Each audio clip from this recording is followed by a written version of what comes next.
Ayan, lutuan portion again. Merienda po. Ayan, dinuldol na saging. Ayan, yari po sa turdang puti. Ayan, ito po ang tinatawag na banana monkey. Saging ng mga unggoy. Kamag-anakan ng mga pikiw. Ayan, ito po yung walang buto.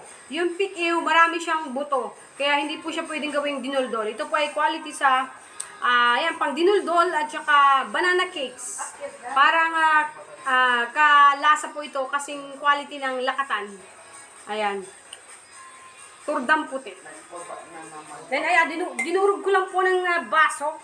Yung iba kinakamay pero ako hindi ko kinakamay. Binabaso ko po. Kanya-kanyang diskarte po yun sa pagluluto na dinuldol. Yung iba, kinakamay parang bilis. Pero ako, dinikdik ko po ng aking baso. Ayan. Then, harina.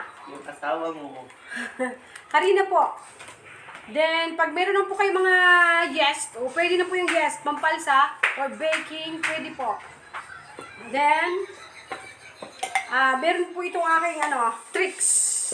Dinuldol with cheese. Ayan. So, ganyan po ako magluto ng aking mga merienda. May mga tricks. Para quality, ubos, di ba? Talagang masarap. Mabenta sa panlasa. Ayan, kuha ka lang po ng medyo bilog.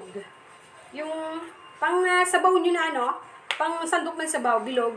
Then, lagyan nyo ng cheese cubes po. Ayan, ilubog nyo lang.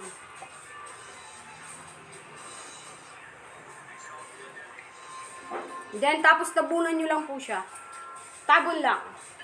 Then, pag magpa-fried po kayo, kailangan ay lubog sa langis para po quality, bilog. Para po siyang yung tinapay na putok. Ganon. Yan, papakita ko sa inyo. May luto na ako dun Wait lang. Yan, kailangan po ay lubog na lubog sa langis. Para bilog siya.